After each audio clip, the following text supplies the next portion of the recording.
Hello again, YouTubers. I'm SpongeBob 101 back here again on the SpongeBob channel with our episode review video for SpongeBob episode 275. Food, not gonna say it, truck, and Upturn Girls. The synopsis states, SpongeBob and Squidward tried to sell Krabby Patties from a food truck in the darkest depths of the ocean. Also, Pearl and Narlene have a whale's day out in the big city. Without further ado, let's dive right in. We'll just go with saying raspberry instead of PBFFT here, right? So the episode begins at the Krusty Krab, which is swarming with customers flushing the restaurant with cash, and then Mr. Krabs notices a guy across the street who is too lazy to cross it to get a Krabby Patty.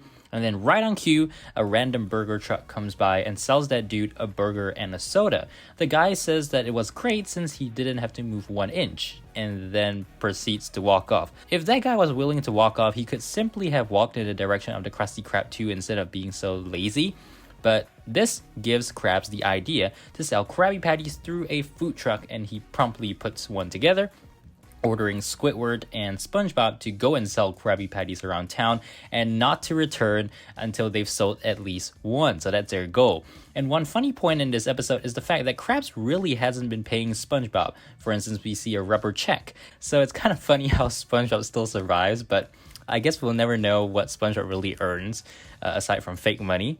The whole food truck thing doesn't really work out because every time they find a good spot to do business, some other truck, some other guy comes along and steals that spot, or even goes to the point of quite literally stealing the customers by dragging them away from SpongeBob and Squidward. So I think it's really terrible, but we do get some cameos here, so I guess that's a bonus a little bit. We do see Lady Upturn here, who also appears in the next episode, and she's appalled by the fact that SpongeBob wanted to sell her affordable food. But Squidward here should have budged in and presented a more fancy version of the Krabby Patty, like a Krabby Pate, to make that sale. But alas, we know that Squidward ain't that motivated on the job, so it is what it is. Their final destination was not intended to be rock bottom, but once they passed the "You are now leaving" Bikini Bottom sign, it's a 90-degree angle to their doom. Just kidding. We do get to see the sides of rock bottom once more, which is really nice. Awesome for me. My favorite season 1 episode is rock bottom, so being able to return to rock bottom again, absolutely awesome.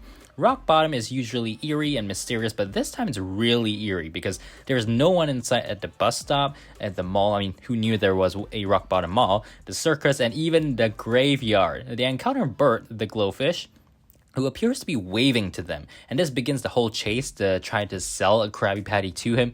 But each time SpongeBob and Squidward think they've caught up to him, he just disappears or turns into jellyfish, which then zaps them.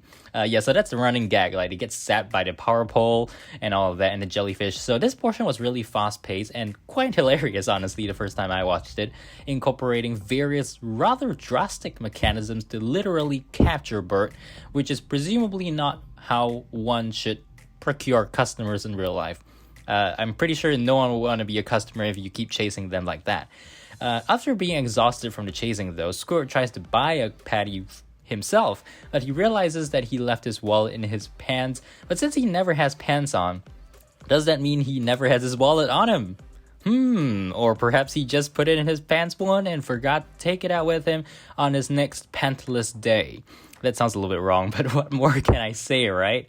So eventually they give up and they rest at the bus stop, only to be confronted with Bert, who yells at them for following him. And finally, when asked why Bert was waving in the first place, the reason could not be more ridiculous. He was drying out his armpits. Seriously, what? He was drying out his armpits? And he was traveling all around rock bottom doing that. For what? So it gets even more ridiculous. A bus pulls up and all the rock bottomites actually disembark.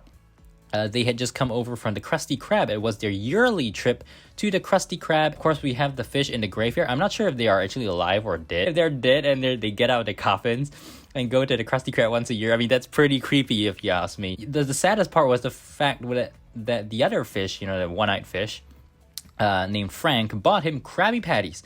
So that was a no sale for SpongeBob and Squidward. So, of course, they have to return to the Krusty Krab as failures, and they get raged at by Krabs, who was hangry, and the episode ends with Squidward selling a patty to Krabs to meet the goal, and the food truck completely breaks down on Krab, so I guess that was the end of the food truck experiment. So plot-wise, I will give this a 7 out of 10. The fundamental idea of a food truck is a really good one, but the way in which it was ultimately handled was not up to my expectations. It would have been more fun to see more drastic measures by SpongeBob and Squidward to counteract the other food trucks, right? Their competition in Bikini Bottom. So, that way they can demonstrate their resolve to succeed, but instead both of them just accepted the fact that they are failures, and they took another L in rock bottom. A more positive ending would have been more appreciated. On the animation front, however, it's a 9 out of 10. What more can I say? These episodes are really great on the animation front, from the various character designs to Krabs being a live crab. Plenty of great stuff there. Unique characteristics gets a 9 out of 10 as well. It's only once in a blue moon that you actually get a episode featuring rock bottom, and I have to say, although the area was relatively devoid of life, at least we got another glimpse into the dark abyss known as rock bottom. So overall, the total score for Food Raspberry Truck is 25 out of 30. Decent episode overall. Next up is Upturn Girls. The episode begins at the Krusty Krab once again, where it's bring your kid to work day, and Pearl is put in charge of making Krabby Patty. So SpongeBob is deep cleaning the inside of the barrel stools when his arm is sucked in, and out comes Narlene Narwhal. Yeah, her again. So Huge Nobby also shows up, and although SpongeBob wants to make good his promise to show them around town when they visit, he can't leave the Krusty Krab and its valued customers in the lurch, right? So Pearl uses this as an escape and offers to bring Narlene around. Nobby volunteers to take Pearl's place. So kind of works out. There's many cameos of past characters from the main series, as well as Cam Coral here, so I guess that's a plus. And Pearl rejects Krabs' balsa wood card. I had to look it up. It's basically a kind of wood. And instead, she demands Krabs' Diamond Unlimited card. I don't get why a cheapskate like Krabs would presumably have the best credit card there is. Perhaps there's just some perks and he's credit card churning. We then flash over to downtown Bikini Bottom. The Scuba, or Uber ripoff, returns once more, and Pearl shows Narlene the literal skyscrapers, the buildings that scrape the sky, quite literally, public transportation, and shoddy road work. Yeah, there's potholes all around. So SpongeBob is having trouble reaching stuff from the grill, so Nobby brings everything closer to SpongeBob. It looks good, but as we will see at the end of the episode, this causes a lot of problems. The girls then arrive at the Upturn's department store, a fancy skyscraper store, and Narlene destroys her reputation immediately by causing this poor dude to get crushed between the automatic doors and then ripping the door out to literally hold the door for the gentleman. Like, what? Till now, we really never got any backstory as to why Lady Upturn is so wealthy. But from this episode, we at least know that she's a owner of a really upmarket department store. So Upturn gives them a pass from the damage based on the Diamond Unlimited card in Pearl's possession for now, and then they go to the perfume department. I'm not sure why the perfume department was chosen. Perhaps this is a throwback to Shanghai, but I mean, the perfume department didn't have a good reputation from that. So Narlene releases a toadstool tang, stench, I think it was called, and this causes everyone to run for the doors. So this was all after Narlene really couldn't stand the sense of the perfume, right? And I think this was really kind of dumb. So they then try on some fancy dresses before running up to the shoe department where there was a sale, and who can resist a shoe sale? Pearl certainly can't. So one of the staffers tries to fit Narlene with a pair of stilettos, but when she breaks it, he realizes that Pearl and Narlene are the ones on the wanted poster, presumably for the events in the perfume department, although I'm not sure how they could have prepared that wanted poster so quickly. So the chase begins, and the two of them are confronted at the lobby by a pretty epic SWAT team that answers to Upturn, right? So Upturn tells Pearl that they would never be shopping there again, and Pearl breaks down in tears. Narlene grabs Pearl and they rush into the elevator, heading for the rooftop. So it's pretty funny still scene here where they're just waiting for the elevator to go up. They're instantly joined on the rooftop with Upturn's SWAT team, and they went up by the adjacent VIP elevator. So yeah, that's why, Pearl then uses bubble gum from before, earlier in the episode, to blow a bubble and fly away. The SWAT dudes grab on, however, so Pearl throws the Diamond Unlimited card down to bait them away, and they crash into the ground below. So Narlene and Pearl crash into the Krusty Krab, which is now in a utter state of destruction, really, thanks to Nobby's, should we say, forceful customer service. Krabs is also super pissed by the insane bill that he received, and I would be pissed too, you know? Pearl didn't even buy anything, so all that money was spent for absolutely nothing. I mean, if Pearl spent money just like she did in Will of a Birthday, there's something that they got in return, but there's nothing here. So Pearl chooses to go to check out the countryside with Narlene and Nobby, again as a escape from her dad. The episode ends with SpongeBob being trapped under a pile of kitchen equipment. Clearly, Nobby didn't get the memo that SpongeBob actually needed space to work with the grill, etc. So, honestly, plot-wise, this gets a 5 out of 10.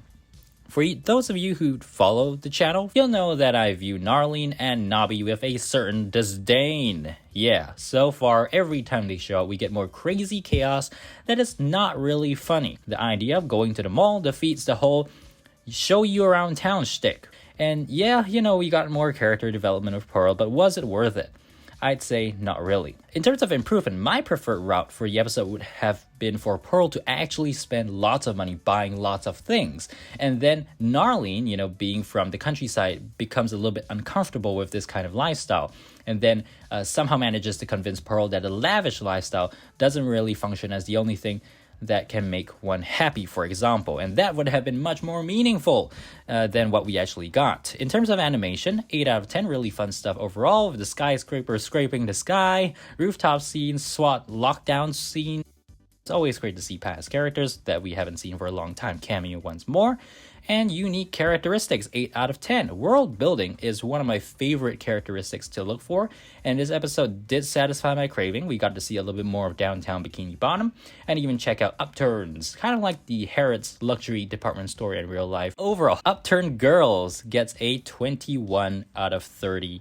Alright, so that's all for this video. Thank you guys so much for watching. Make sure to subscribe, like, favorite, comments, etc. Keep right here on Ultimate SpongeBob 101, and we'll have plenty more SpongeBob videos coming in the very near future. Till then, see you guys later. Bye!